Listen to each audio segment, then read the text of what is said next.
Alors, bienvenue à tous, on est tous un peu pris dans ce tourbillon de la vie moderne, n'est-ce pas? Gérer son temps, c'est devenu, plus crucial que jamais. C'est un vrai combat de tous les jours, cet équilibre à trouver entre nos responsabilités et nos obligations spirituelles. On va explorer ensemble comment une sagesse bien plus ancienne que nos smartphones peut nous apporter un peu de clarté. Ah, cette fameuse sensation, on la connaît tous, hein. Ces heures qui filent, qui s'évaporent, hop, volées par une notification, une série qu'on enchaîne, ou ce fameux scrolling infini. Et puis, à la fin de la journée, on se retrouve avec ce petit sentiment de vide, en se demandant « mais où est passé tout ce temps ?» C'est vraiment le piège de notre époque, un combat qu'on mène tous. Et voilà, on touche au cœur même de notre sujet. Ce hadith, il nous rappelle quelque chose de fondamental. La santé et le temps libre, ce sont de vrais trésors. Deux cadeaux immenses qu'on a trop tendance à considérer comme acquis, jusqu'au jour où on les perd. C'est un avertissement vraiment puissant. Il ne faut pas se laisser avoir. Ces deux bienfaits sont les plus précieux, mais attention, ils sont aussi les plus fragiles. Alors, allons un peu plus loin. Pourquoi est-ce que c'est si important? Eh bien, en islam, la gestion du temps, ce n'est pas juste une technique de productivité, loin de là. Ça va bien au-delà. C'est une responsabilité sacrée. C'est une question spirituelle vraiment fondamentale. Et pour bien saisir ça, il faut comprendre une chose essentielle dans le Coran.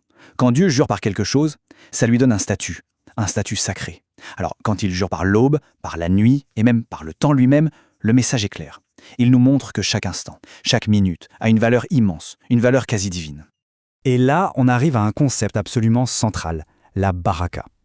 La baraka, ce n'est pas une question d'avoir plus d'heures dans sa journée, pas du tout. L'idée, c'est d'avoir plus de bénédictions, plus de contenu, plus de sens à l'intérieur des heures qu'on a déjà. Vous voyez la nuance?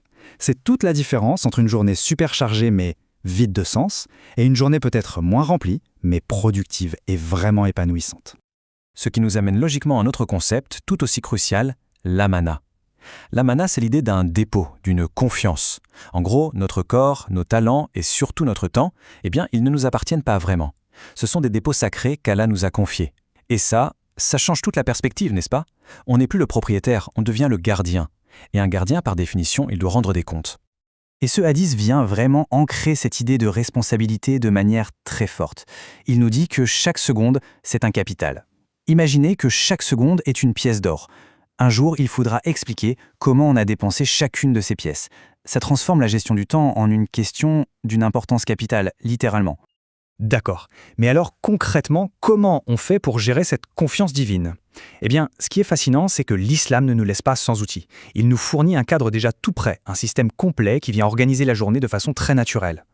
Et la pierre angulaire de ce cadre, le fondement de tout, ce sont les 5 prières quotidiennes. Il ne faut pas les voir seulement comme des piliers de la foi. Ce sont aussi des marqueurs de temps, des sortes de rendez-vous divins qui viennent rythmer, structurer toute notre journée. Pensez-y comme des points d'ancrage dans l'océan de la journée. Chaque prière vient segmenter le temps.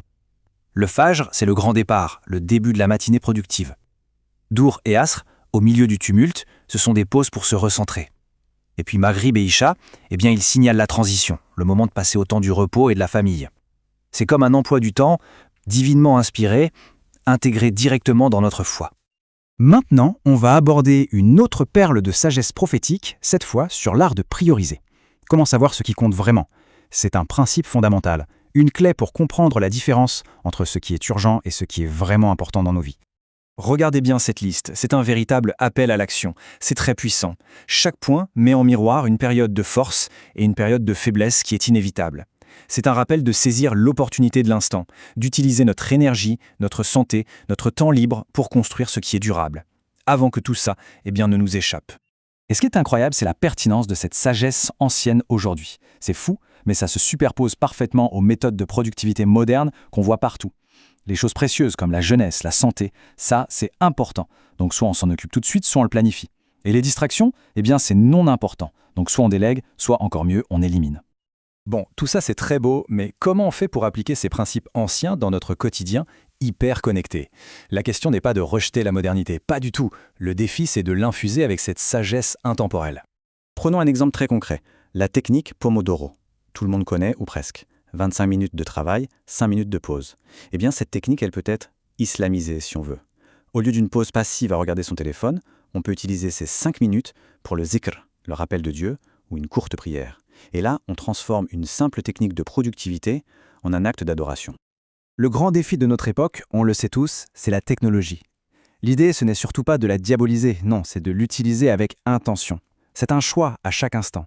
Est-ce que pendant ma pause, je scrolle sans fin sur les réseaux sociaux ou est-ce que j'utilise une application pour mémoriser un verset du Coran? C'est ça, l'utilisation consciente. Il y a un autre outil, une autre pratique incroyablement puissante, la muhasaba. Qu'est-ce que c'est? C'est tout simplement l'art de l'autoréflexion, de l'auto-évaluation. C'est comme faire un petit audit personnel régulier pour vérifier que nos actions de tous les jours sont bien alignées avec nos intentions et nos grands objectifs.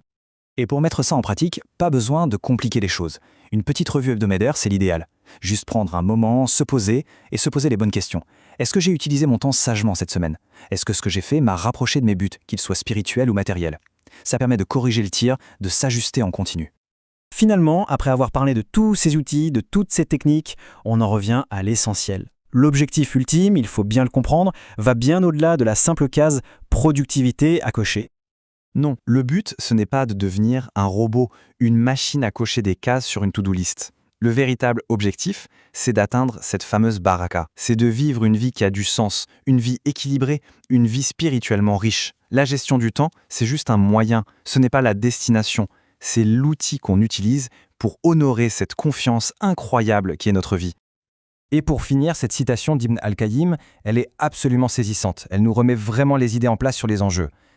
Il dit que la mort, elle nous coupe juste de ce monde. Mais le temps qu'on gaspille, lui, nous coupe de Dieu et de l'au-delà. C'est une perte pour l'éternité. C'est une perspective qui change tout et qui donne une valeur immense à chaque minute qui passe. Alors voilà, la réflexion finale qu'on peut se poser.